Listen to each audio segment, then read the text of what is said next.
Chungking Express is a stylish romantic drama from director Wong Kar-wai. The film is an unusual anthology in that it splits its time between just two separate stories, so let's take a closer look.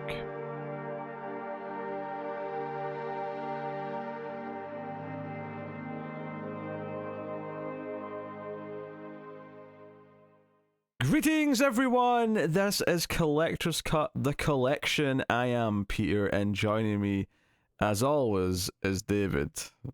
Ni hao. This is a movie podcast. This is a monthly movie show, a companion show to our weekly series, The Collector's Cut, but this show is entirely based on Criterion Collection movies. And on this episode, we are looking at Chungking Express, a film from 1994. Directed by Kar-wai Wong. I always have to double check his name because I always misremember the order of his name, and it doesn't help that obviously Asian names sometimes they actually do it they'll like put first name goes last. Yeah. But every time you see it, depending on the publication, they might write it the English way of speaking, or they might write it the native way of speaking. So I suppose either way I'm technically right, but regardless, I wanted it's about the intent. That's what's important. Yeah. So yes, Kar-wai Wong, and this is one of his most famous films. This is a romantic drama anthology film. Yes. And yeah, I say anthology. I mean, it's only two stories, so maybe duology would be a better term for it. But I feel like anthology carries its own little meanings, though. If you tell someone, oh, it's a duology, they'll be like, what in the hell does that mean? Yeah, I don't think most people will get that. But hey, we'll start spoiler free as we always do. We'll give you a warning before we get into the spoilers, and we will get into it. So it's quite simple. It's made up of two stories, and both are about breakups, getting over breakups, and possibly moving on from said breakups. And that is very much what it is. I was going to say, you say that we're going to stay spoiler free to start. I'm not sure I could spoil this one. I mean, I won't try to, but it's not something that has a very thick narrative with a bunch of changing pieces the whole way through. It's not a plot heavy movie. I think that's fair. In fact, actually, when I was just looking up things before we started, I noticed Ebert's blurb on it from when he reviewed it was that it was positive, but he said that this was a movie for people who liked film and doesn't have much in the way of typical audience grabbing things like plot, which is fair and probably applies to a lot of Criterion style movies. To be honest, they're for film lovers. More than I was going to say the one thing as it was playing, I was just doing a little bit of light research on the side, and the one thing I saw was that this movie was distributed heavily by Quentin Tarantino. He loved this movie, and he made a deal with Miramax just to be able to distribute this movie. And as soon as the movie really got into the swing of things, I was like, all right, I get it. I see why Tarantino specifically would love this movie. This seems right up his alley in his storytelling style. Yeah, it's a Hong Kong film. So the primary language is Cantonese. There's a little dribbling of English here or there, or Mandarin at one point. But I got about 5 minutes in the movie, and I realized that while the movie had baked in subtitles, I did not turn on my English subtitles, and I realized I needed that very quickly. Those would help, yes, unless you happen to be able to speak Cantonese, that would probably help. I picked up a few words here or there, like ni hao, and that's it. So yeah, I mean, I'd seen this once before, quite some time ago. I'm assuming this was a first time experience for you. Yeah, very much so. To the point where because I want to stay surprised with these movies, I don't want to know that much about them going in. Didn't expect romance. That one caught me off guard. Really? You didn't know it was going to be a romance movie? I had no idea. Because the opening, between the two parts of this movie, the first one is a lot lighter on the romance than the second one, but they're both still romantic subplots. And by the time we got to the second one and it really leaned in heavily, I was like, oh, okay. I guess this will follow in the same vein as 12 Angry Men and 7 Samurai, sure. Well, I mean, that's just what the director's known for, though. All his films are typically about some form of romance. I'm not sure I've seen any of his films. Then. That's fair. It's just kind of what he's known for. Yeah. No, I mean, when I was picking movies for this, I was trying to have a varied, selection. So I was bouncing from Kurosawa to Bergman. Obviously, 12 Angry Men's a big classic that most people have heard of. And then this was sort of us diving into, again, something different. This is, less of a, because the samurai film is still somewhat of an action movie. Virgin Springs, that's very, like, focused, like, parable, revolving around beliefs and things like that, and revenge. And then this is very different. This is very much a meditative piece of filmmaking that tries to make you feel like you're in the city, basically, and tries to make you feel like you're surrounded by the hustle and bustle, and it does a lot in its cinematography to try and make you feel that. So, and its goal through doing that, in part, will be to try and make you feel like these characters who feel like they are in the middle of the city, but very much alone, despite the fact that they're surrounded by people all the time. So, we'll get into all that stuff, but I suppose the first thing to start with is the simple question. David, how did you feel about Chungking Express? I liked it. I just want to right off the bat, I did like it. I think it is a solidly made movie. I do think I did myself a disservice, actually, in not knowing what it was going into it, because by the time that mentally I had adjusted to the mindset that I needed to be in to watch this movie, the first story was already done. I think that if I were to go back and watch it a second time, I would be able to more fully absorb, especially that first story. But I think thinking back on it, like being able to understand what it was going for across it, it is a very well done movie. It's probably the most experimental film we've done across any of our shows, especially this one.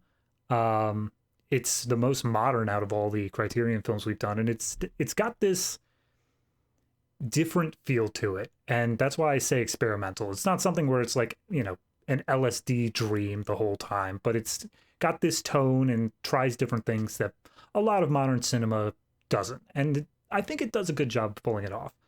In terms of the characters and the plot, it's enjoyable, it's good. That's the thing about this movie, is that I watched it last night and I'm still kind of processing all of it. I'm still trying to figure out like how different parts of it fit together, because while it is very much first half, second half, there are themes, there are things that carry between the two. Oh yeah, when you compare and contrast the two, you get wildly different readings out of them. So I'm still processing, but hopefully over the course of this review I can come up with something legitimate. Yeah, obviously there is themes that carried over between both, and if there wasn't, then there'd be a valid complaint of, why is this a movie? Why is this not just two separate short films?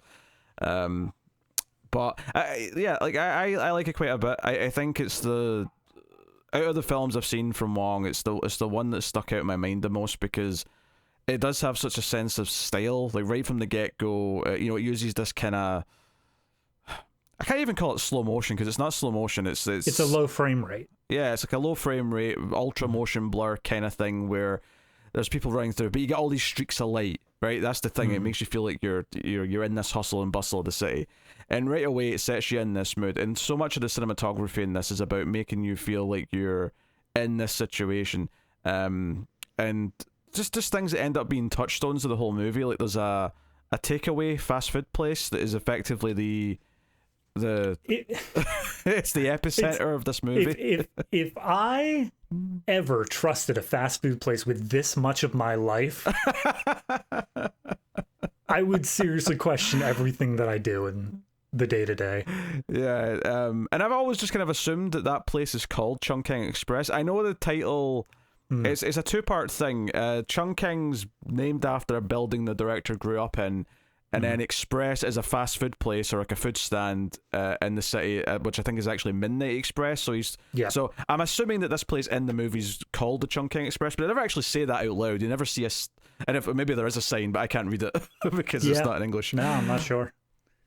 But I've always just assumed that. Honestly, actually, on the fast food place, just before we get into the meat and potatoes of this, not that they serve meat and potatoes. They serve everything else, though, somehow. Well, this is what caught me off guard, is that they're selling fish and chips and pizza and stuff, and the fish and chips especially stuck out to me as being very British, which does make some sense because Hong Kong does have, extreme British ties. Yeah, it's a large English influence. But what stuck out to me though is when someone orders fish and chips, they get handed like something that's like wrapped in tinfoil, and I'm like, that's not how you serve fish. Like, is he literally going to open this tinfoil and just like a bit of fish and some chips are just going to like fall out of it? Probably, yeah. That's I'd wild. say so. That is. It looks like a burrito or something like that. I feel like this guy has, like, this restaurant has exactly two ways to serve things: plates and tinfoil wrapping. And he wasn't about to get trays and like fold up bin things for the fish and chips. He's not having it. But you see the kebab, spinny things in the background and all that. It's all very. I think what's the funny is that there's actually a lot of Coca-Cola product placement in this. Yeah. Because they're constantly in this fast food place, and there's just the machines behind them, like a lot. But it's one of those things where it never feels that egregious to me because it always felt realistic. Like, because of the location they're in and because of the type of situation they're in, it felt just natural. There was constantly a cup of Coke or a Coke machine in the background. Yeah, that's the thing that I think is the most interesting about this movie, is that while the situations and the characters all feel really over the top emotionally, as most romance characters I feel do in the genre, the setting always felt super real. It really felt like this was just the city and they just went around filming in it. It didn't feel like they set really anything up. Yeah, I mean, I'm calling it product placement. It's entirely possible they shot all this and then just like made an agreement not to have to blur the logos. Yeah. I mean, I don't know. I have no idea, but I mean, I feel like most brands, as long as you, especially if you're an established director like this guy, they'd be like, yeah, sure, go for it. Like, you're asking to do it for free. Yeah, we'll do it. Yeah, I think that's one of the things that feels so unique about this movie is just how real the location feels, because it's it's a lot of tight little alleyways with a lot of stalls and marketplaces. It's a lot of and it's not the only place you see them eating either. There's another like sit out restaurant at one point, and there's just like, it was making me hungry, to be honest. I was seeing a lot of people eating this movie. At one point, there's one of the characters just like downing pineapple from a can, and I'm not like a pineapple guy really, but it still looked good in the context of the scene. If this show opened like with quotes, as I do on the other show, it was always going to be, "Do you like pineapple?" There is no better quote. Oh dear. The movie, it deals with, obviously some of its themes are obviously breaking up, but also how one handles that and how relationships linger with items, ideas, and even distance is brought up a lot in terms of like the distance between two people. Sometimes literally, but also sometimes it's more there for the audience to kind of get in the way it's shot. But these are things that sort of recur in both stories. Whether it is the pineapples, whether it's the planes, we'll get into what all that stuff means in spoilers. But for me, this is totally a personal thing. But for me, there were two movies that really came to mind for this. In terms of setting and all of that, and the way the relationships play out, obviously Lost in Translation was a big one. Yeah, I can see that. I think that is a very sort of direct carryover from this film. The other one, and this is for me personally, is 500 Days of Summer, which probably my favorite quote-unquote romance film. Because the entire point of that movie is exactly what you're saying. It is breaking up and getting over the relationship, and how do you deal with that, and different ways of then growing as a person and like finding new people afterwards. So it's something that as I was watching this, I was drawing some parallels to, but this one does it in a far more stylized manner than that one does. Yeah, and obviously this predates both of those examples. Yes. So absolutely. It's entirely likely that both of those films, certainly Lost in Translation, I think might have been inspired and have influence from this one. The characters are presented as very sympathetic, even when sometimes they're not even doing the best things. I mean, I'm not going to spoil anything, but there is like at least 7 different felonies in one of these plots, and it's not the one you think when we describe it. That's true. I suppose there is a character in the first one, the first story, who is more of an outright bad person, I suppose. But even that thematically has some relevance to the main character who's like having the breakup story.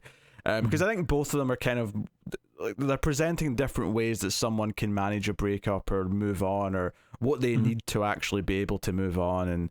And the passage of time's a big thing as well. Time's brought up a lot in the movie, as well as not only just in, like time between things, but also time zones. Like there's a lot of recurring like little motifs that are used that when you keep bringing them back, it does feel like the movie's sort of building a language over the course of the film. So that by the time someone says something relating to one of those things, it has meaning for you by the time you're in the latter stage of the film.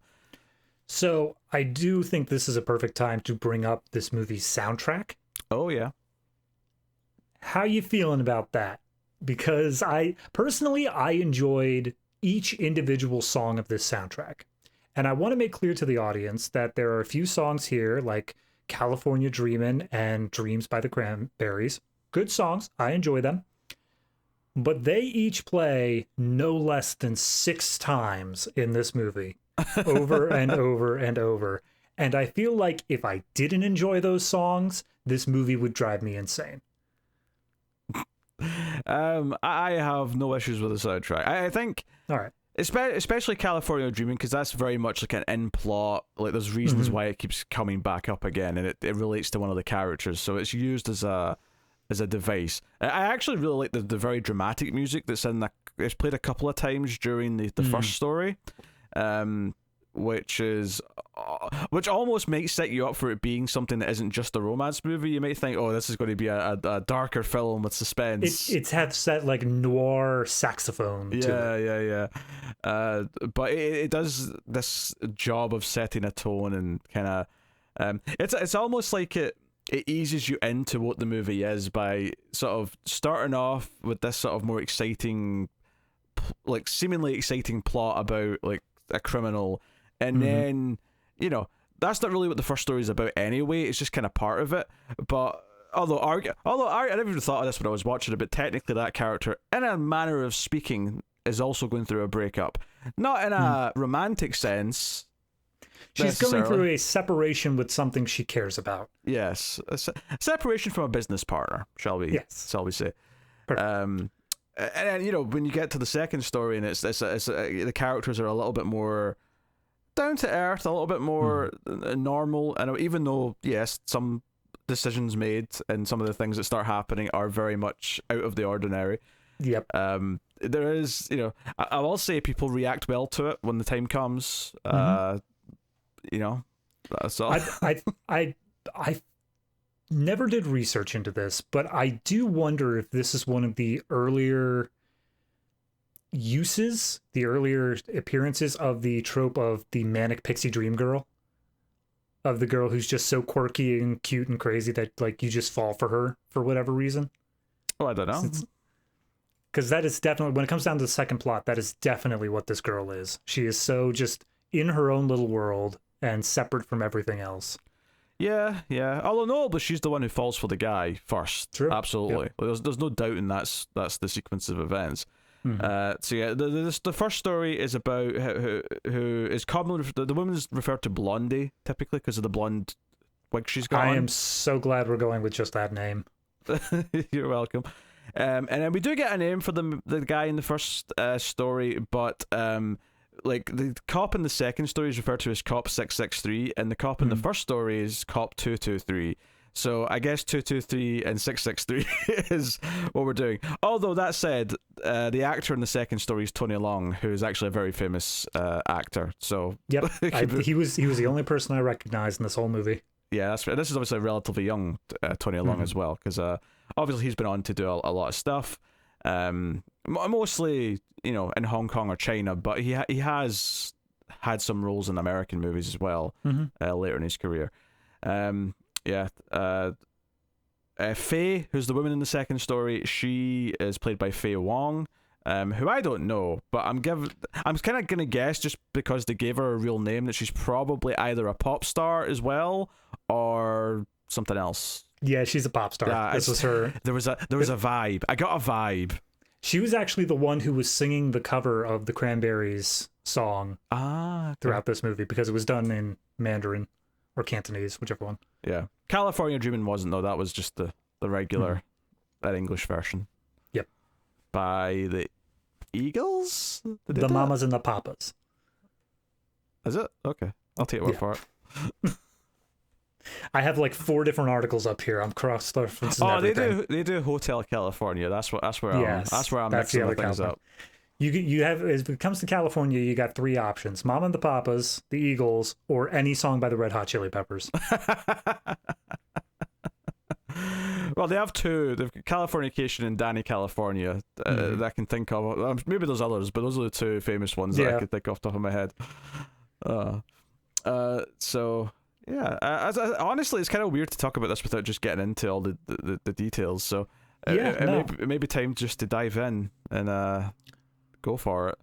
Yeah. Trying to think if there's anything else I wanted to bring up. I guess the only other thing is that it is for anybody who wants to watch this, it is very important that you understand that this is like an anthology film, and that each story, when it ends, it's pretty much done with. So don't even if it seems like there's more that's going to happen, it's done. Like, don't expect it to be this thing where you're gonna keep cutting back one to the other. It's just this story, then that story. You do briefly see the character from the second story in the first story, though. Just briefly. So it's a blink and you'll miss it moment. But right, that's what threw me off the most, is because they don't do that in reverse. In the second story, there's no glimpses of the first story characters. So I was kind of expecting them to keep popping up back and forth, but then when they didn't, I was like, oh, okay. That first story just ended. Certainly not that I noticed anyway. And I think maybe on a first viewing, maybe I expected like there'd be like a scene at the end where like the 2 guys end up like having a discussion together or something. Like there would be something that brings them together a little bit. They quite literally have to work together. Like they are working in the exact same city at the exact same job. There is no way they don't know each other to some extent. Well, you say that. One's like a beat cop and the other's like actually a detective, I think. So, is he? Yeah. Fair enough. Oh, that's the impression I got. Because, well, the guy in the second story is always wearing the uniform and he's got a beat. The guy in the first story's never in a uniform and he seems to be chasing down people a lot. So, yeah, all right, reasonable. Yeah. Besides, Hong Kong's it's got a lot of people in it. Big place, big police force, I assume. I don't know how many people. This is a tiny island. How many people could honestly live there? 3, 4? Island? Barely anyone. Isn't it Hong Kong? Yeah. No, Hong Kong's an island. It's connected though, is it not? I really hope it's not. Hold on. Maybe it is. I thought it was connected to the mainland. I didn't think it was an island. Oh, there is also an island called Hong Kong Island, which is the southern part of the larger Hong Kong. Yeah, all right. You're right. Yes, but Hong Kong as a whole is not an island. Yes, okay. Yes, thank you. Fair enough. I was like, what? Is Hong Kong in a completely different part of the map than I thought it was? I mean, it's indents. It's like barely connected. It's a peninsula. That's like saying, oh, Alaska sticks out a bit. It's basically an island. Yeah, we don't count Florida as part of the United States. It's an island. I'm sure if you just rig some explosives around the border, you could probably make like a moat and officially. We're trying, man. Turn it into an island. We're trying. That's the big plans here going into 2024. Anyway, spoilers? Yeah, spoilers. Yeah, we're going to get spoilers. Oh, dear. So, yeah, the first story is about this cop, Cop 223, who has broken up with a character we never see. We just hear him, and there's narration that sprinkles in throughout, both from the male and the female characters. It tends to start with the males, and then the female character will kind of like take over at a certain point in the middle of the stories. But he's broken up with someone named May. And for the irony is that they broke up on April 1st, April Fool's Day, and he's basically thinking that if he can't like convince her or like hear from her again by May 1st, which also happens to be his birthday, then his relationship with May will be over. There's also a second May that works at the fast food place that the guy who works there keeps trying to tell him to ask out, just to make things more confusing, if you needed it anymore. But so so before we even get to Blondie, let's just describe like his existence, because they kind of both exist on their own pretty well. He's got a pager. It's 1994, remember, and he is constantly checking if he's had a phone call from May. He literally phones her house and talks to her parents. I think maybe her sibling. So as a recurring thing in this movie, can I just, maybe this was different in 1994. I was 1, so I'm not totally aware. I was, actually, at one point later on when he's looking, because there's a recurring thing where he keeps trying to buy cans of pineapple that are going to expire on the 1st of May. When he's looking for someone, because it's getting towards the end of April, so no one's selling cans that expire that soon. Like they're all the gone. Next day. Yeah. But there's one that said 13th of May, and I thought, oh, that's my 5th birthday. 1994, 13th of May. That's my 5th birthday. But again, I'm not sure if this was just a thing back in the early-ish 90s. Could you just use businesses' phones consistently for as many personal calls as you wanted? I don't think you could in general, but I suspect asking to use a phone was way more common because obviously no one was walking around with cell phones. And it seems like he's got a decent enough relationship with the guy who runs this place. So. And I'm okay with him using it at this place, but he uses it everywhere he goes. He goes to a bar, uses the phone. He goes to the bathroom, uses the phone. Just constantly. I feel like I've heard in older movies and stuff that it's kind of like using the bathroom. If you're a customer, you can use it, kind of thing. Okay, that's fair. Maybe that was just a standard. Obviously now it's unheard of because now everyone's just got their own phone on them, so it doesn't matter. Yeah. But I feel like if I went into a McDonald's and I said, "Hey, can I use your phone?" They'd be like, "What?" I'm sorry, we can't let you pass the bulletproof glass. Nope. Use the touchscreen to order, please, and otherwise that's it. Go away. Please let our AI robots fulfill your every request. Oh yes, times have changed a little bit since 1994. No denying that. But yeah, so he's buying all these pineapples because he's thinking that on May 1st, if I've not got her back, then the relationship itself has expired. So he keeps buying the pineapples. And yeah, when the time runs out and he's on, it is like April 30th. That night he eats every single can. He's got 30 cans of pineapple. Which it's important to note. I couldn't tell whether or not he was specifically buying cans that all were expiring on May 1st, or if he was getting cans that like expired sequentially each day of the month. No, all May 1st. All May 1st? Okay. In which case, that is a horrible idea. That is an awful idea. Yes, and unsurprisingly, he has a stomachache after he eats 30 cans of pineapple. I don't even think that's because they were expired. I think that's just because he ate 30 cans of pineapple. I agree. Although, there is one can that he dumped some ketchup into, which I can't imagine tasted very good, mixing with the pineapple juice, but... I don't know.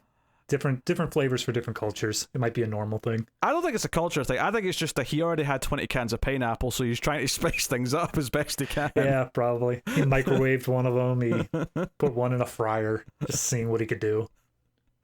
Actually, now thinking about it, cans of food is even a theme that carries across both. The second story has the cans of sardines with the labels getting changed. Just to... Like, this would be a prank from anyone else, but in the context of this movie, it's like no, she's trying to make him feel better and see that life has changed. Yeah. We'll get to it. There's a lot going on in that second one. There is. So yeah, this guy's existence is pretty sad. Like, he's constantly obsessed with this girl that he's broken up with. He's constantly just trying to figure out if he can get back together with her. And it never seems like there's any hope of that. It never feels like there's a chance that it could happen. He's just lost. He doesn't know what to do with himself. The one thing that he consistently does whenever he feels sad is he goes out jogging, because as he jogs, he gets rid of his body's excess water so he won't cry as much. Well, that's something he does more at the end, though, right? Because that's kind of part of his, like... Oh, yeah, but he says that he does it all the time. Beforehand, he says that it's a thing that he consistently does. Yeah, but it kind of felt like to me like he was leaning in towards the end, because it was like a healthier way to, I don't know, like expel his energy. Oh, obviously there's the big thing that happens with Blondie, but it kind of felt like he was. Well, I suppose we should get to Blondie's side of this then at this point, which is, so she's a criminal. The movie starts with her like on the run through the marketplace, where she actually bumps into Cop 223 briefly. Like that's how the movie starts, is he bumps into her, and his narration is like, every day you bump into like, hundreds of people, and you never know if one of them's going to be important, if you're going to fall in love with that person. So, I love though how they do it. They do the whole freeze frame, and they may as well go up with a "Yep, that's me. I bet you're wondering how we got here," sort of thing, because he says, like, I forget the exact words. It's like, this woman I bumped into here. We were less than a centimeter apart, but then within 24 hours, I was going to fall in love with her. Which is interesting as well, because the story I don't think plays out like you'd probably expect it to. Because you think then, okay, so they're going to fall for each other and have a romance, and that's not what happens at all. Nope. Her plot of this is that she works with a gangster, or whatever you want to call him, and I'd say drug dealer. He's a runner. Just drug dealer, yeah. But you don't even realize what she's doing quite at first, right? You're not really sure what this is. It's not until they start filling up condoms with drugs that you realize, oh, this is a smuggling thing. But she pays 3 guys, all Indian men, to do something, right? And then we get like a montage of them like getting their feet measured and other things, and buying various like suitcases and stuff.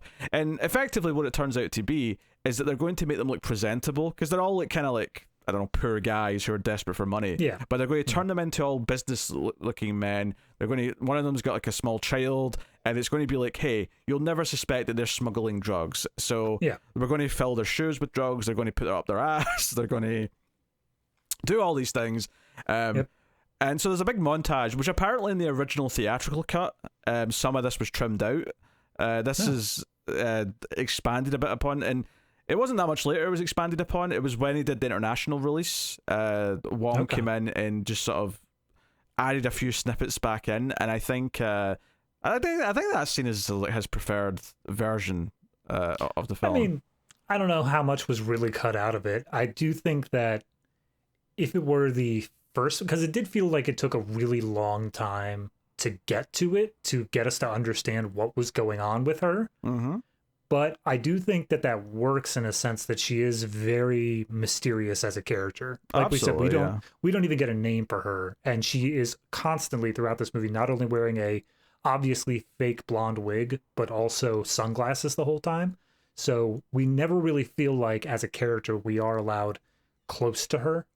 Yeah, no, that's fair, and I think that ties in with our main cop 223, and like.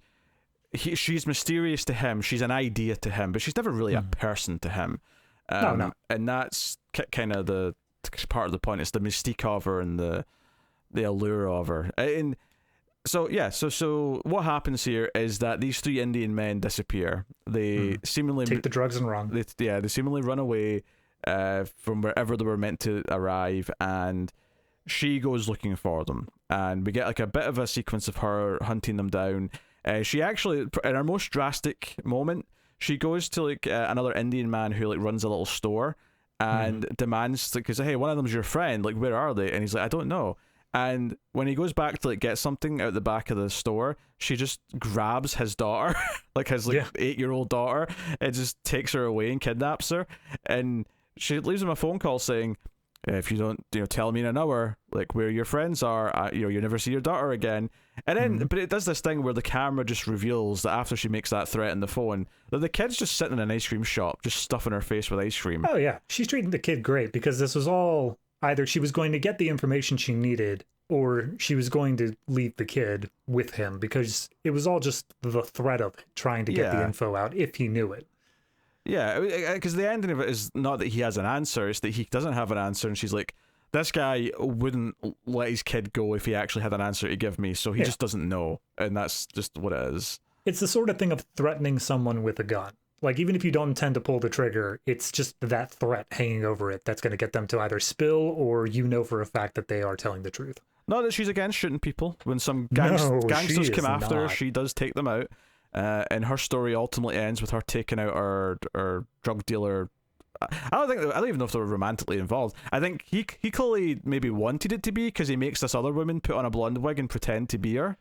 I gotta be honest, once we cut over to the other woman putting on a blonde, I got lost. I have no idea what was going on with that part of the plot. I think that was just telling us that, yeah, that he does have an unhealthy relationship with her. And not only is he a drug dealer and she should probably want to get out of that life for all the obvious reasons, on top of that, he's also probably not the best guy to be around. Yeah, there is a point in this where I believe he works at a bar. I think that's the entire thing. And she comes up to the bar asking for him.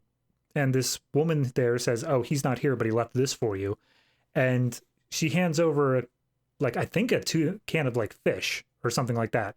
And she points out that the expiration date on it is possibly a code between the two of them of you have until this date to get it all together, because she says that the expiration date marks how much time I have or something like that. There's that expiration date on a tin of food again. Mm-hmm. Yep.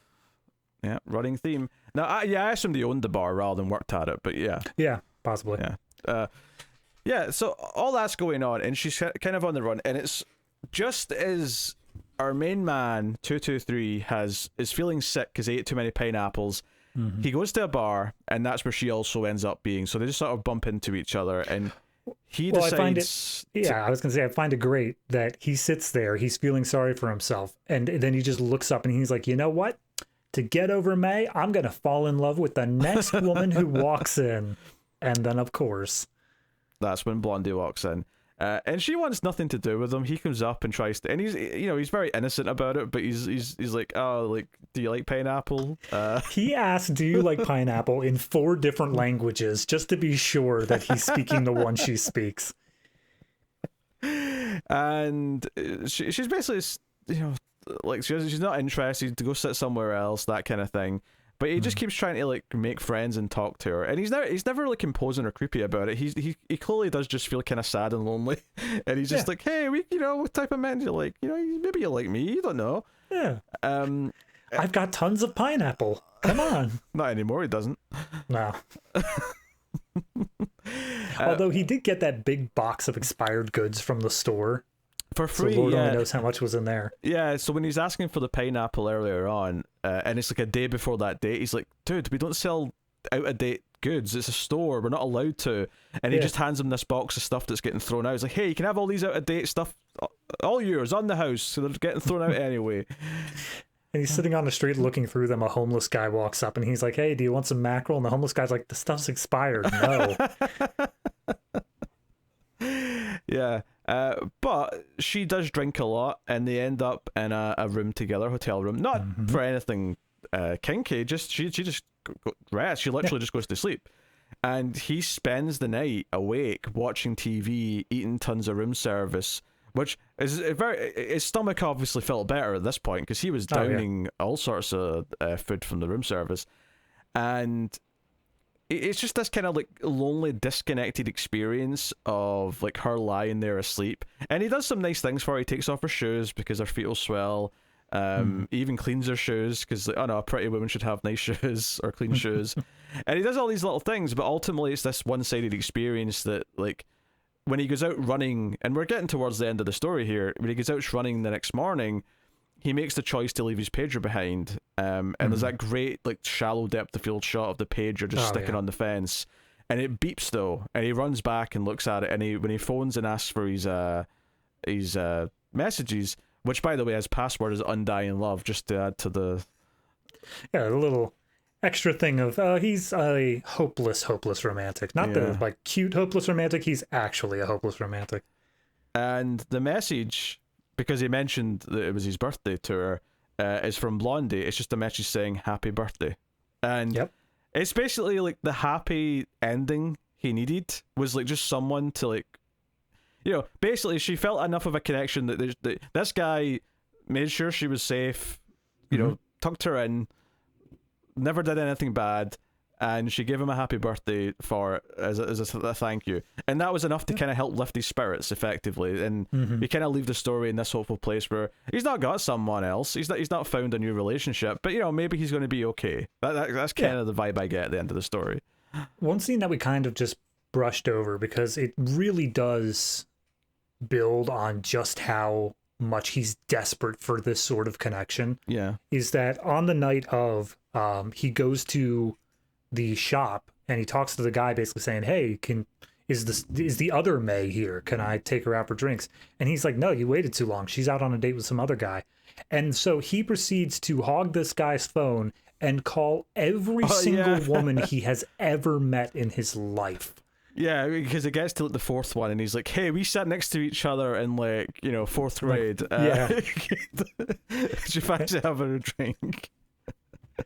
So I think that does a really good job of putting out just the desperation he feels for that connection, especially on his birthday. I think of all things, he really doesn't want to be alone here. But in finding Blondie, he gets that, like you said, he gets that happy birthday. And I think it gives him just enough of a connection that he's able to realize, like, you know what? No, I'm going to be okay. I'm going to be fine throughout all this. And so he manages to go the rest of the day and not have any problems there. Yeah, and it seems like he just keeps running. He keeps, staying active.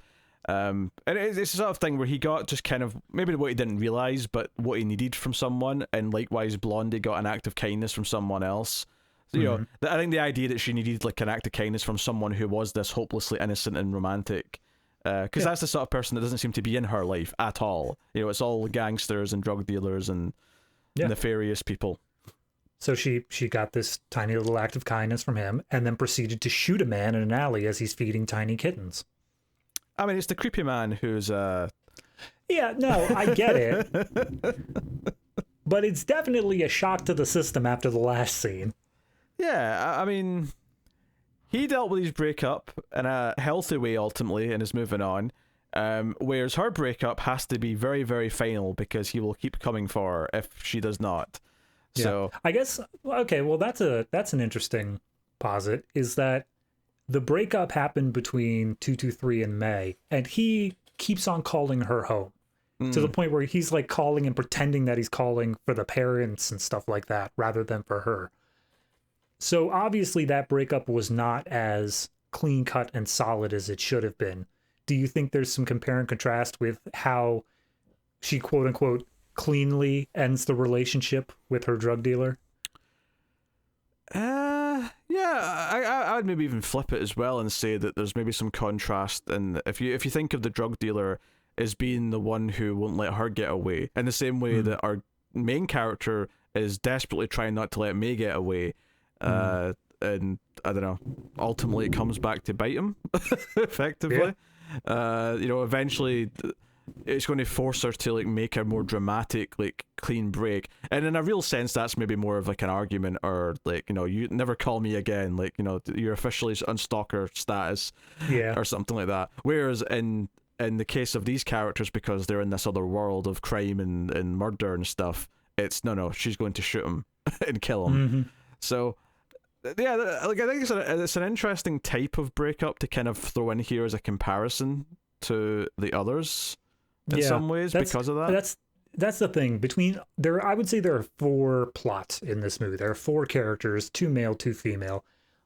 Blondie's the one that really stands out. She's the one that feels completely separate from the other ones, in that everyone else is more or less just your average Joe, just a normal person working a normal job, feeling normal things. Whereas Blondie is this drug dealing, running criminal who shoots people and like doesn't even think twice about it.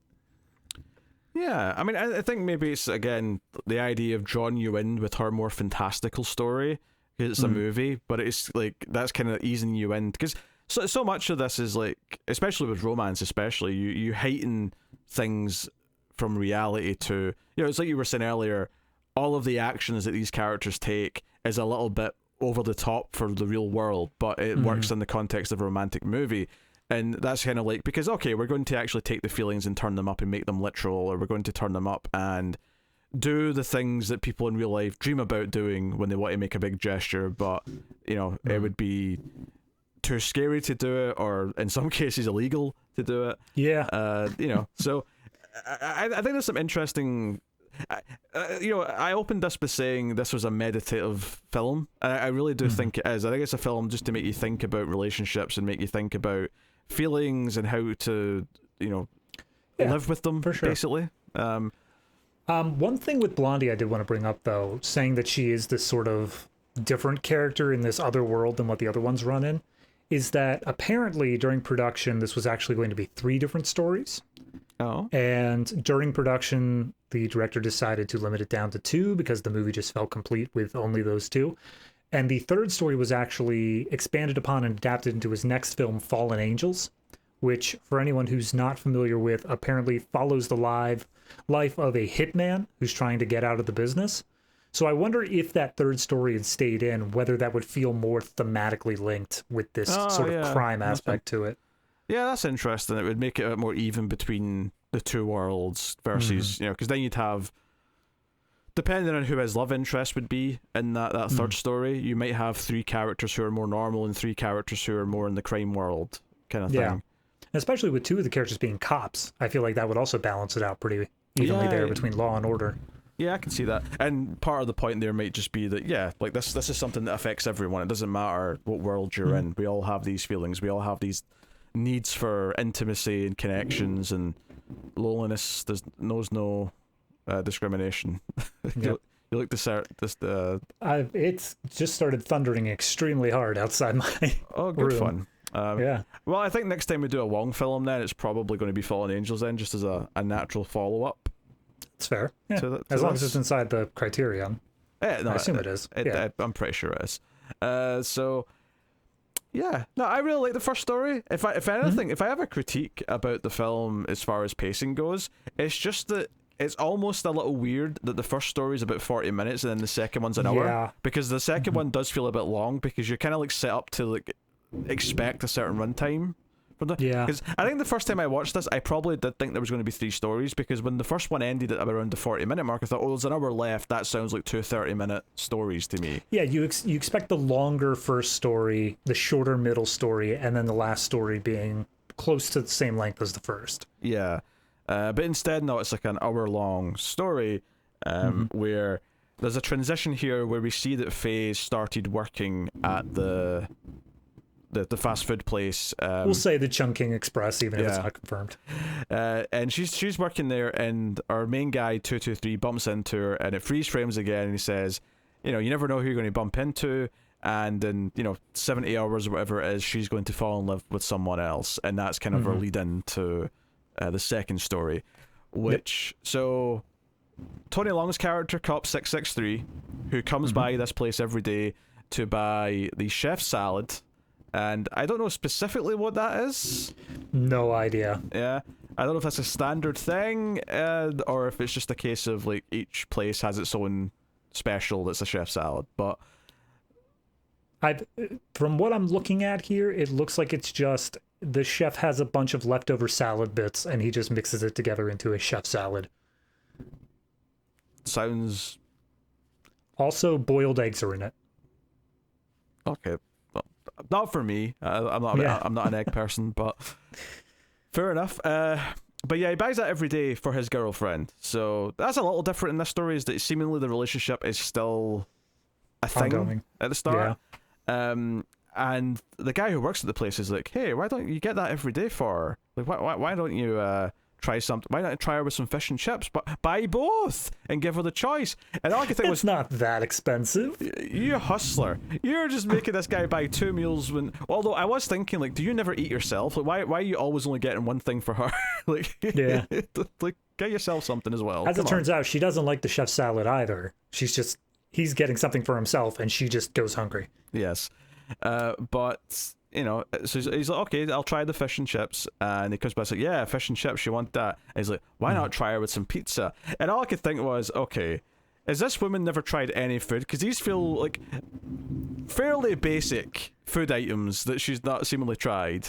I mean, in fairness, you come to America, the odds that somebody has had fish and chips is kind of slim. So maybe in Hong Kong, it's not as common to have like pizza and such as well.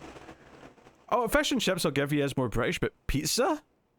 I don't know. I haven't been to Hong Kong. I don't know about the proliferation of pizza. Yeah, maybe 1994. But to be fair, this place, like, I'm pretty sure the menu looks like the same sort of menu I could see in any British place. Oh, yeah, absolutely. This is just your general sort of, we make a little bit of everything shop. Yeah.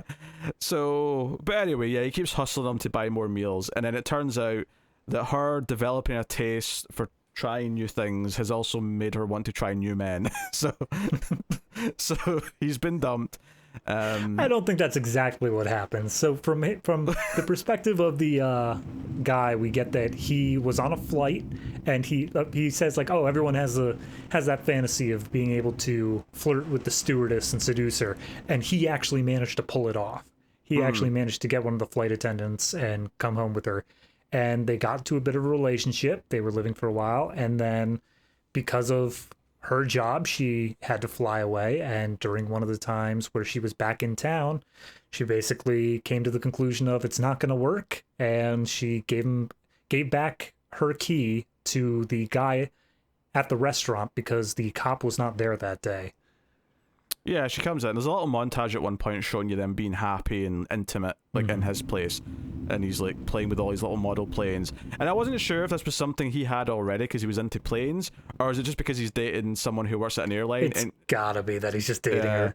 And she's just bringing back like a free model plane every time she like comes back. She gets them free at the gift shop with her staff.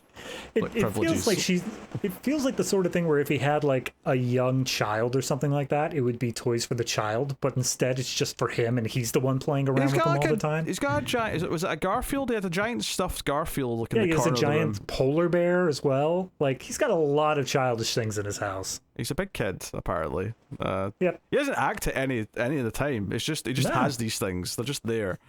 Yeah. Which, fair enough. Everyone needs their childish things. Ignore the giant comic book shop next to me. That's entirely different. Yeah, but no, like, so this sets up that, and all throughout these scenes though, Faye, this character who's working there now, she's kind of like, she's giving the odd little look. She's sort of like paying. You can tell she's listening to the conversations, but she's trying to just look busy, or she's just getting on whatever she's doing. She likes music. She's listened to California Dreaming multiple times, to the point where it's too loud and you can't hear each other over it, and she has to turn it down so she can have a conversation.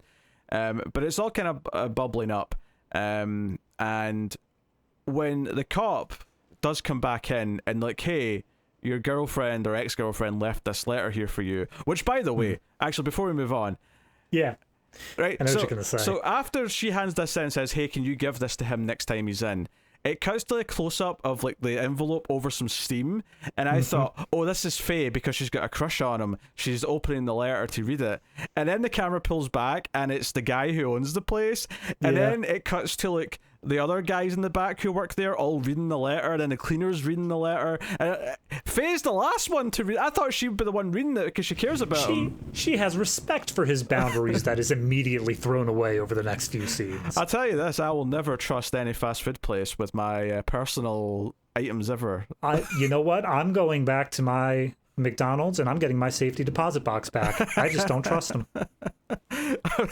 I started laughing with just how blatantly, immediately he's like, oh, we're going to read this, we're going to see what's going on in here. And it's so weird because obviously there's Cop 223, which the restaurant owner has a very, I would say he's very knowledgeable about that guy's romantic life. It seems like he knows about all the May stuff.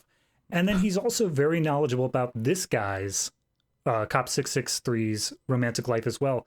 It seems to me like he just knows about the entire police force's like comings and goings, or maybe just every one of his customers are so involved that he just knows all of their inner workings in terms of their lives, that when it comes down to opening a letter that is not addressed to them, he kind of feels like, nah, I'm basically just an uncle to them. I'm allowed to read their mail. I mean, he may feel that way, but I don't know if I get the vibe that he really knows that much about their inner lives, more just that he butts in and gives unwanted advice. Yeah, that's fair. I don't know. He felt very...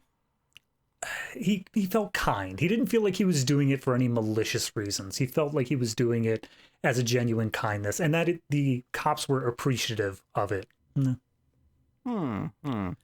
I don't know if he'll feel so kind about that specifically, but I mean, he'll never know. Well, he knows that Faye opens it at some point, because the entire plot of this is that Faye, once she opens it and sees that there's keys in there, so basically the girlfriend's giving him his keys back for his place. She runs into 663. He's out on a different beat after whatever stretch of time, and he's having his lunch, and she bumps into him, and she's on the way back. She's been out, she's there for work. She's got a big basket of like fruit and vegetables or whatever, and he's like, "Oh, you're struggling with that. Let me just eat up, and I'll help you." So he does this chivalrous thing of carrying her stuff back to the store for her. And they're getting to know each other a little bit. She says she dreams of moving somewhere nice, maybe California. She'll move on if she doesn't like it very much, but that's maybe what she wants to do. Ties into the song she likes, obviously. And he kind of like, hey, I live just over there if you ever want to like drop by. So he actually effectively... You say that. Her original thing was, why don't you give me your address and I'll mail you the letter? Oh, sure, quite right, yeah. When he's like, no, just drop by and drop off. And this kind of like sparks something in her, because like the next day she says in her narration she daydreams of like going to his place, and maybe that first little snippet was a daydream, but then of course like there was literally there's a sequence where he comes home and he goes and checks he goes and stands next to the closet, because apparently sometimes his girlfriend, the flight attendant, would sometimes hide in the closet and jump out just to mess with him or whatever. And he stands there and says, hey, are you in there? Because he's hoping she is. He's hoping that his girlfriend's back. He's depressed. And he walks away, and as he walks away, the door opens, and it's Faye who just quietly slinks out. Dear God, what have I done? So she's stealthily, tiptoeing around and trying to get out of the apartment and just misses him. But this subplot then kicks in where she goes to his place every day. When she goes to pick up stuff for the store, she takes like 3 times as long as she's supposed to, and the owner's getting really annoyed that like, what is it? Why is it so busy over there? Why is it taking so long to get my fruit and veg? My favorite one is she's using the shower head in his apartment, and she's like, it's pouring down rain here. It's just gonna take a while. And you can see him. He's like, it's sunny. You're not that far away. It's perfectly sunny. What are you talking about? It's a 5-minute walk, and you're telling me it's a local shower. It's a local shower. It's just over here. But she's basically sneaking in, breaking in effectively, even though she has a key. But she's like cleaning and tidying the place up in ways that he won't necessarily notice. But it's like she's trying to take care of him without him knowing it. There's like, she replaces his bar of soap, which at the beginning of the movie we see is like barely a sliver, and now it's this huge thing. Oh, he's monologuing about it. He's like, oh, you were so fat when my girlfriend was here, and now you're so thin. The one that got me though is that he has a fish tank, and she takes it upon herself to just constantly bring more and more fish to fill up his fish tank. I think what's interesting to me about it is he kind of, like, when he does start noticing some things, he kind of has this romantic read on them where he starts talking about the apartment as if it's alive, as if it's... Yeah. Is it, at one point there's a bit of a flood because she's left a tap on or something, and he's like, oh, the house is weeping. Like, the house is sad. The house is as sad as I am because it's weeping. Can I give you a quick little trivia bit on that? Sure. This movie felt very real. This movie was very much felt like they just had real locations, and in this case, they did have a real location of a 3rd-story apartment that they flooded. Oh no! And the 2 floors underneath sued the filmmakers because their apartments were also flooded because of this scene. Yeah, that was the foresight was not being used there. No, it was not. That's a dum. Because I was thinking actually just in the context of the movie, he's lucky his floor looks like it's made of tiles, because that might not let the water like seep through if he gets to it quick enough. Seemingly though it did. Based on that. In the context of the story, probably he was fine, but the filmmakers had to set up the whole scene, so they had standing water for quite some time. Yeah. So yeah, like, he comes in and he's tidying up that, and it's this, but he keeps reading it as if, oh, that ties back into the idea of objects being important, and the apartment's kind of an extension of that. It's like, this is an object that has all these memories that all he can think about is the times where he put toy planes on his girlfriend, or she'd be there waiting for him when he comes home. And he almost has this phantom of another character who's kind of fulfilling some of that role. And hell, she even like finds one of his girlfriend's uniforms that he's still got in his closet and wears it when he's not there. And it's almost like it's a very interesting like take on like a parasocial relationship before that was as much of a thing. Yeah. These days with internet and stuff like YouTube and Twitch streaming and stuff like, some people feel like they are connected to the people they watch on Twitch or YouTube and feel like they're friends of those people, and to an extent that can be true, but there's like an unhealthy sort of like extension of it where it can lead into sort of obsession. It can lead into feeling like, oh, I'm actually like, I deserve to know about this person. If something happens in this person's life, I deserve to know about it. And this almost felt like a prehistoric version of that, where she is like getting to know him so much from his apartment and is invading it and is like trying on his girlfriend's things and cleaning and taking care of him because she thinks she needs to be there to take care of him. And it's this kind of unhealthy thing. And it all, there's a couple of close calls where she comes in and she's surprised to see him there because it's when he's cleaning up the water, I think, and she's got a big bag of fish and she just sort of stands at the door and he's like, what are you doing here? And she's like, I was buying fish in the area. Yeah. And it's like, no one around here sells fish. What are you doing? It's an apartment building. No one's selling fish. Yeah. And then she gets like a cramp and he offers to give her a foot massage because he's good at that, apparently. He used to do that for his girlfriend. And he even says in his narration that it's like, oh, I've always liked legs and I've not touched one since my girlfriend left. Yeah. It felt to me like that was trying to seed the beginnings of him falling for her. But just because of how much more attention we're given Faye throughout all of this, it's a lot harder to see from his perspective, especially because he still is getting over the flight attendant. He's still trying to move past her as well. So there's a key detail here that's important, is that he puts on music. He says, hey, now stick around and like have a drink or something. I'll put on some music. And he puts on a CD and California Dreamin' starts playing, and she's like, oh, you like this song too? And he's like, yeah, I guess my girlfriend did, but I'm not really into music. Yeah. And then she tells us in a narration that she left that CD here herself like a week ago, and he's so oblivious to it that he just thinks it was hers. And this guy must be an awful cop. Like, just the worst. He's not very detail orientated, is he? No. But I think what this moment is doing, though, is that it's showing that he's still like, this for her could almost be, like you say, the start of this romantic like story where he's starting to fall for her. But this like moment where he's not even realized that he thinks this is his ex-girlfriend's thing and doesn't even notice that it's a new thing in his life. That is almost like a downer for her in this moment, because it's like, oh, he's not ready to move on yet. He's still very much in that relationship. He's still grieving over that. There's not enough time has passed. And that becomes a big thing, because when he does catch her properly in his apartment, because she's thrown something out the window when she's cleaning it, and because he works around where he lives, he's walking past and he looks up and he's like, wait a minute, that's my house. Hold on. And she throughout multiple points in this movie, she kind of like baits him a little bit too. Like, there's this walkway that goes right next to his window, and so she'll stand in the window and say like, hi, and then hide behind the curtain. We see that actually the first time in the flashbacks when he's with his girlfriend, because like she'll be on that, and it's like an escalator type thing, and he'll wave from the window, and you can see that you can see whoever's on this thing going past from his window, and they play with that a few times. There's a great, again, another shallow depth of field moment later on, where it's I think it's when the girlfriend's leaving. Actually, it's her like footsteps walking, but this walkway in the background is just completely shallow and like out of focus, and it just gives you this real sense of almost dreamlike quality to it. Not to say that everything feels like we're in a dream, but more like you're in a dreamlike state because you can't bring yourself to like focus and care about anything. That's kind of what it's going for. It gives you this vibe of unreality, where everything is still happening, all of it's there, but it's just a tiny bit separated from the rest of the real world. But it's oddly anchored by the fact that the world itself feels so real. Yeah.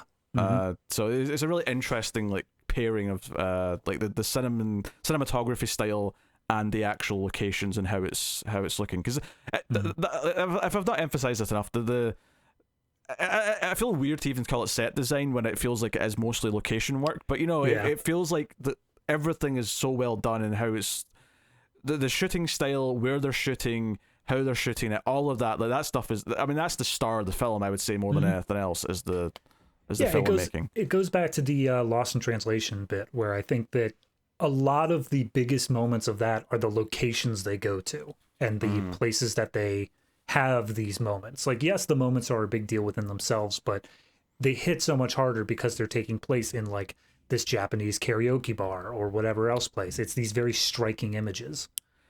So when he does actually catch her and he comes running in and she's in, like, you know, so unlike last time where she just kind of get caught coming to the door, so, you know, it's like she could kind of talk her way out of it. This time she's inside the apartment, he comes in and she starts like running around and hiding. She ends up hiding in the closet and sneaking out that way again when he's not there.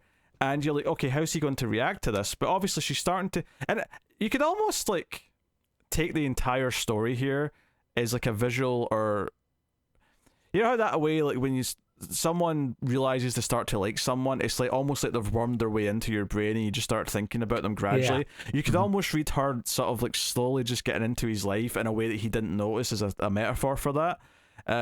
So when afterwards, when you think, oh, what's he going to do because he caught her, he actually comes to the store and tries to ask her out. You know, he wants to see her on a proper date, and she's like, okay, and he's like, okay, come to this bar. It's called the California, because again, thematically, we're going to tie everything together. Meet me there at that time, and that kind of sets up her final little part of the movie, which is she doesn't show up for the date. He gets very sad. He listens to music constantly, and notably when eventually it's the guy who runs the fast food place who comes by and says, oh yeah, she's not coming, but she told me to give you this letter. And he never read the previous letter. You know, when he eventually got the letter from his ex-girlfriend from her, which was very, very late after he'd already caught Faye like sneaking about. He just didn't even want to. He didn't want to look at it. Like, he wasn't ready to accept it and move on. And here he also chooses not to look at the letter. He keeps it in his pocket at first, and he goes to the store to, you know, buy something, and he runs into his ex, and his ex is there with a big guy on a motorbike, and it's just that awkward small talk of like, oh, how are you? Oh, I'm good. Oh, okay, I'm you still good have too. some of your things at your apartment. Would you like to come pick them up? And she's like, nah, I don't care, just throw them out. And then the cheeky bint says, she walks out the store with all the stuff in her hands that she was picking up, and he's like, you've not paid for that. She's like, you pay for it for me, and then leaves. And I'm like, how dare you? You're just sucking this man dry. I'm a cop, and you're now a shoplifter, and I'm about to get more closure than I could ever hope for. And he makes the choice around here to throw out this letter that Faye gave him, and he throws it in the trash, and it's pouring a rain outside. But then we cut ahead, however, you know, an hour later, however long it is, and he goes digging in the trash and pulls it out, but it's soaking wet. And he like opens it and he tries to read it, but he can't quite make it out. It's like a fake boarding pass. Like it turns out she's went to California, like she was talking about she wanted to do, but she's made a fake boarding pass, kind of saying, you know, implying that she would like to see him again, kind of thing. And he puts it in like the oven thing, try to heat it up to see if he can make it work. Which again, these restaurants are just so forgiving. You can do anything you want inside of them. You want to use their little rotisserie to dry off a letter? You go for it, man. And and at one point he says, oh, like maybe she'll still go for the date at the right time, just now she's in a different time zone, because he's like, oh, we said 8 p.m. and California's like 15 hours behind, so maybe she'll still make the date on her time zone. Like, he's got this little romantic thought about it, you know? Well, it's specifically listed on there that the boarding pass is listed as good for up to a year from now. But he doesn't have a location. The water damage has ruined the location on there. Again, expiry date.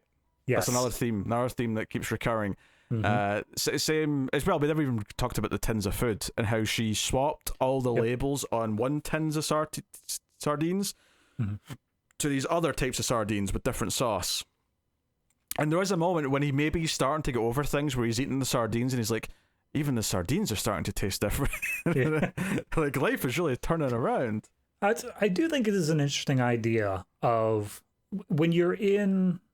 It reminds me of the movie Eternal Sunshine of the Spotless Mind. I'm not sure if you've seen that one. I have, yes. It gives me that idea of you have all of these objects, all of these things that just directly have memories to this thing that is causing you pain, that is causing an emotional link to this painful relationship. And I do wonder this idea of her just going through and removing those objects and replacing them with new ones that technically still fill the same role, but are just different. They're different objects, so they don't have that same sort of connection anymore. So that subconsciously he is moving farther and farther away without even realizing it. Yeah, and I think that's the interesting thing about him bumping into his ex, like, as he's at this crucial point where it feels like that is kind of the final goodbye, where, okay, now he's probably going to move on after this interaction. Like, this was kind of the, like, seeing that she's moved on, she's obviously got a very different life now. He's just ready to go. And so the end of the story is that we jump a year later, and now Faye has become a flight attendant. She's literally become what his ex-girlfriend was. Her hair's grown out a little bit, and she comes back wearing the outfit, and she goes around, but she comes to the fast food place to see her uncle who runs the place. And turns out in this year that's passed, Cop 663, played by Tony Leung, has bought this place and is renovating it and turning it into his own little restaurant, because, you know, he wanted to, I guess. And they make some small talk, and she kind of says, oh, you know, maybe, like, because he says, oh, send me a letter when you get wherever you're going, because she says she's leaving tomorrow. And he's like, and she says to him, well, but you might not read it. And it's kind of an implication that he maybe never opened the letter she gave him before. The boarding pass, yeah. But then he surprises her by going and he's got it on the pin board, which is also where his letter was pinned, like the entire movie when he wasn't taking it. And he brings it out, and it's obviously all blurry, and it's been, you know, this was water damaged, but it's there. And he's like, would you accept a boarding pass that looks like this? And she's like, I don't think so, but I'll make you a new one. And the end of the movie is her saying, where would you like this one to go? And he just says, wherever you're going, or wherever you want to take me.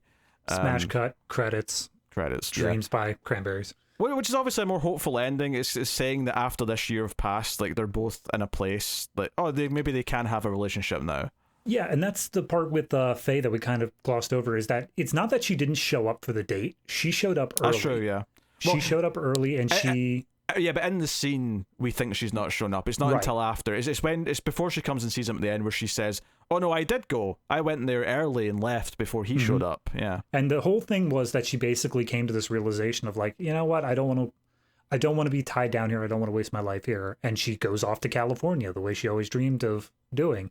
And only after this year where she comes back, the guy asks her, like, hey, how was California? You finally made it out there. And she's like, wasn't all it was cracked up to be. Nothing special. I feel like there was a lot in just that one line, because this entire movie, like I've said, not the entire movie, but this entire section of the movie, we've played California Dreaming over and over and over again. And it instills in you this idea that in California, like, it's all just going to be okay. Like, everything is okay once you get there.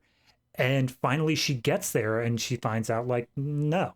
Like, it's a grass is greener on the other side sort of scenario where... It's more complex than that, where you have to work at it wherever you are. And I think for her as a character especially, in fact, not for all the characters, like, they all romanticize something. And I think there's the difference between the idea in your head of you romanticizing a thing or a person or a place, in this case with her, and building that up in your head versus the reality and what actually is going to stick and what actually matters and what's actually important.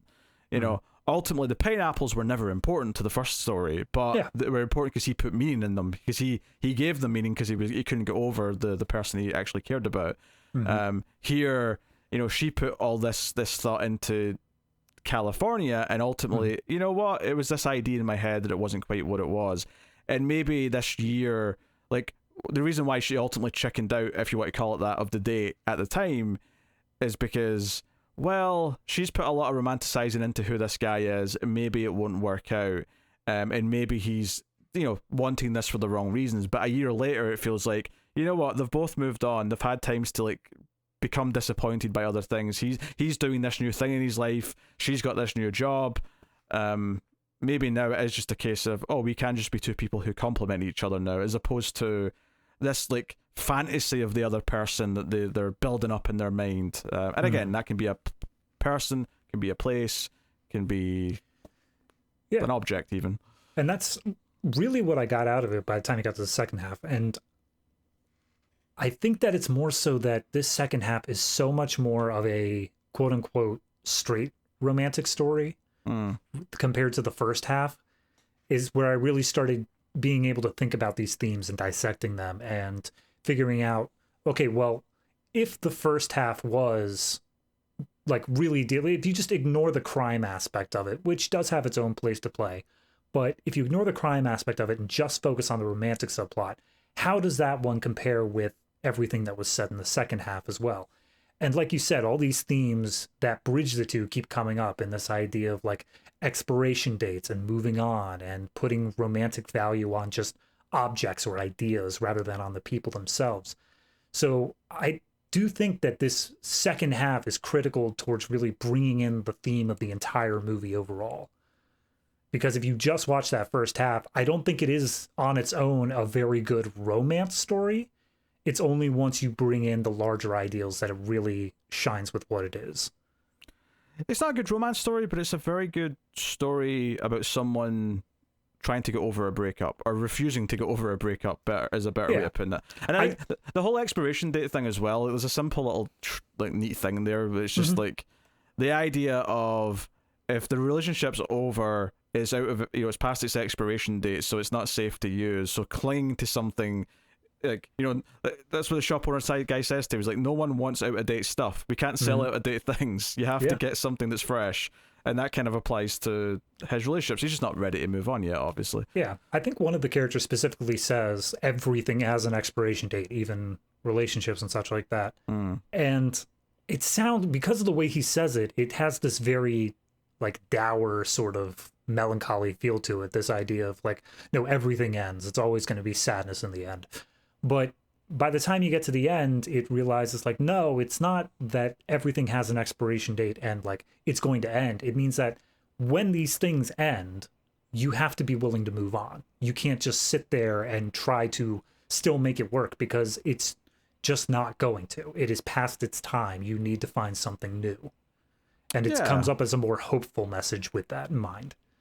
Even the first story ends kind of hopeful, in the sense that it feels like he's ready to maybe start, moving on with his life now. Yeah. The second story, obviously, is hopeful in a more traditional sense because it feels like, maybe they'll actually get together now.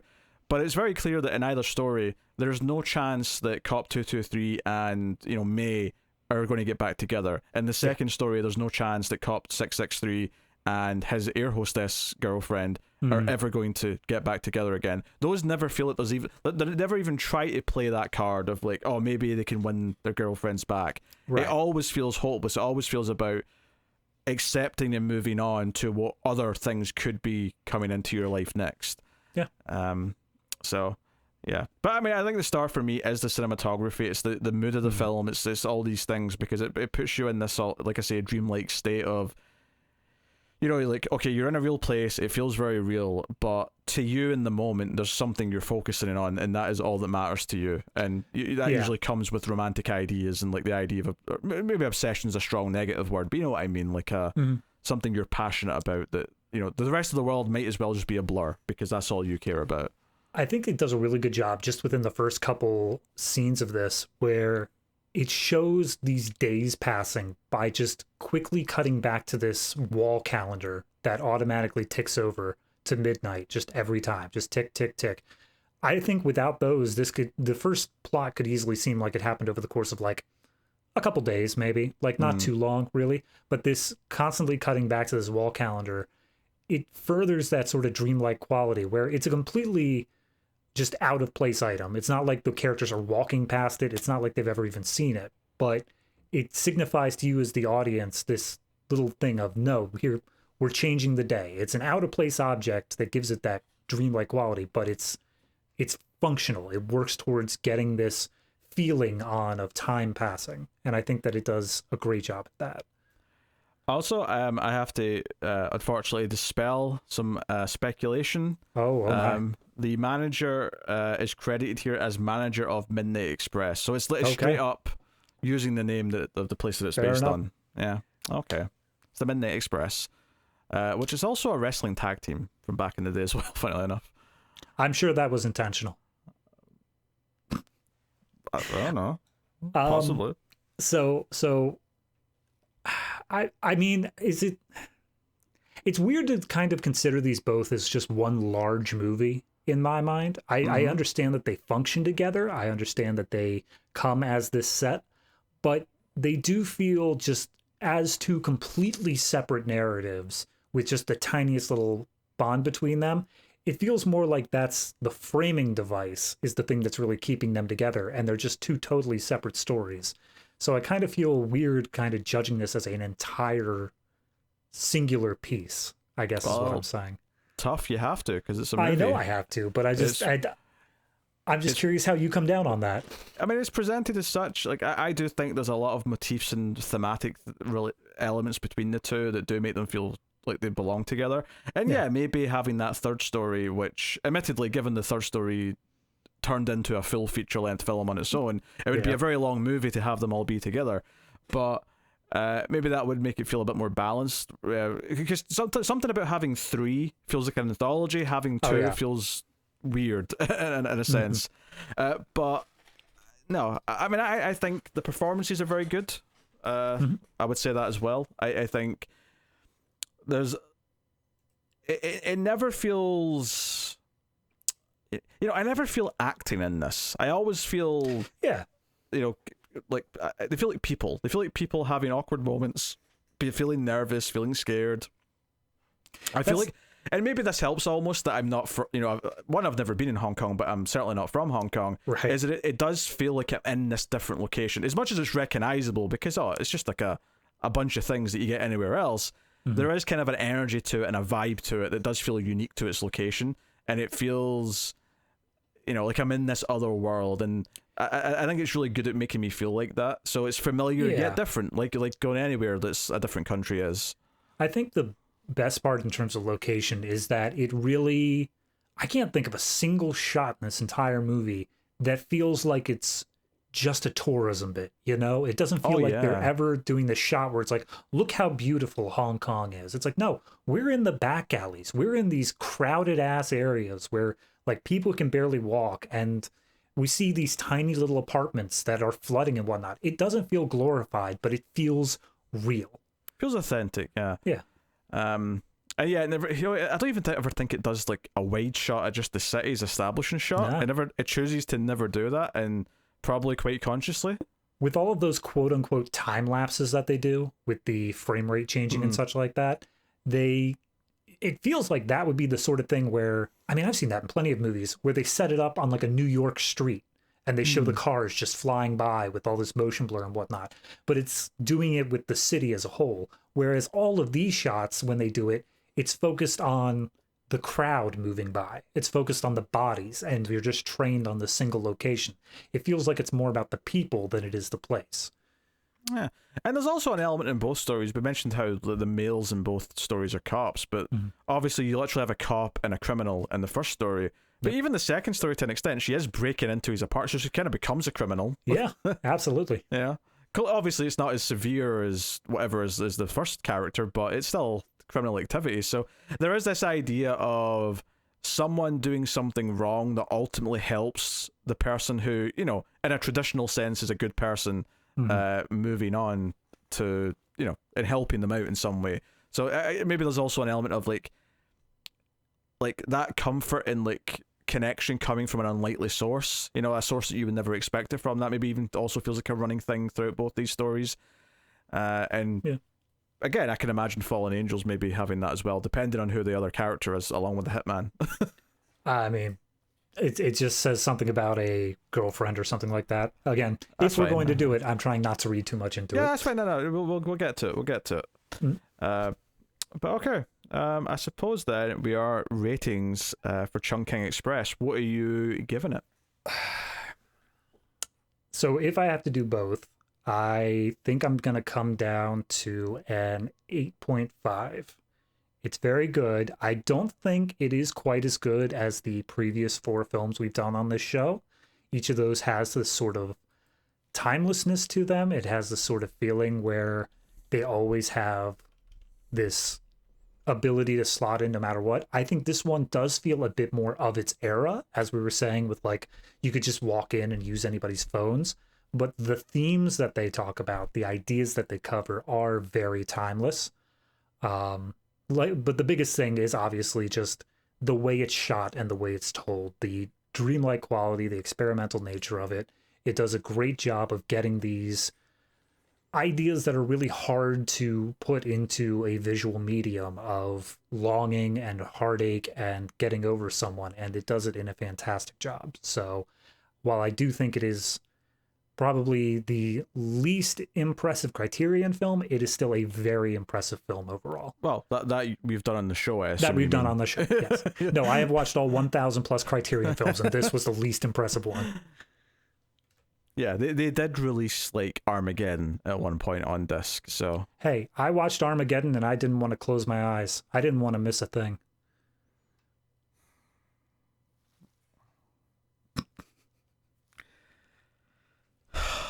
That was disgusting. Can I also just throw in at this point? You went on that whole thing about the parasocial relationships of Faye and all that, and the only thing going through my mind is like, yeah, who would find somebody through like something like, I don't know, a Twitch stream or something like that, and then insert themselves into their lives enough that they made something like, I don't know, 4 different shows on YouTube with this guy. Crazy. Yeah, some pathetic loser. Just wait until you see what I did with your bar of soap, Pete.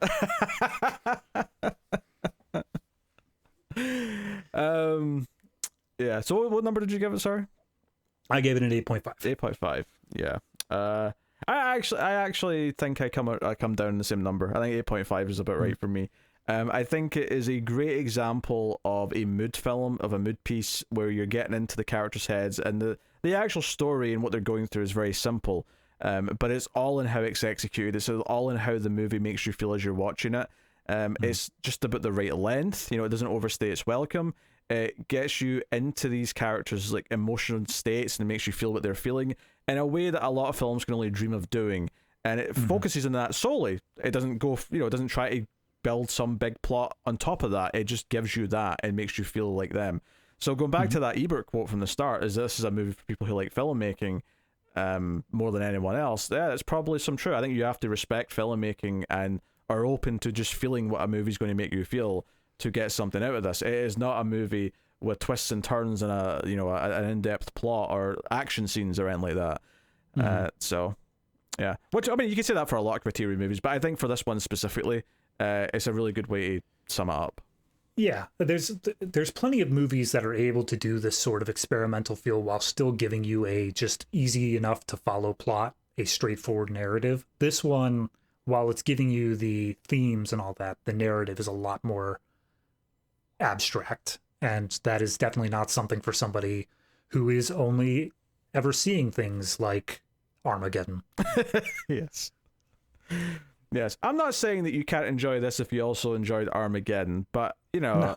I do think that perhaps on the Venn diagram it's maybe weighed tiny little sliver. Yeah.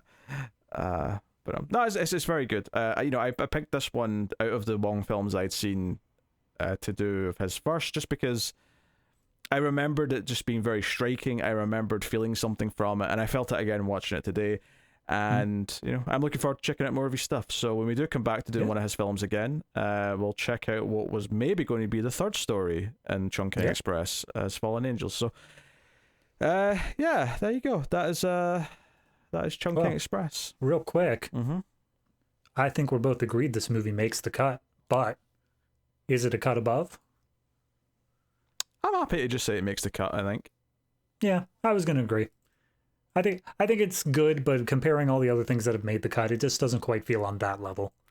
I think it makes the cut quite happily. So that's Chungking Express. Next month on the collection, we'll be looking at a later film that actually does have a lot of plot and twists and turns, and that is Charade with Cary Grant. So we'll be looking at that next month, so look forward to it.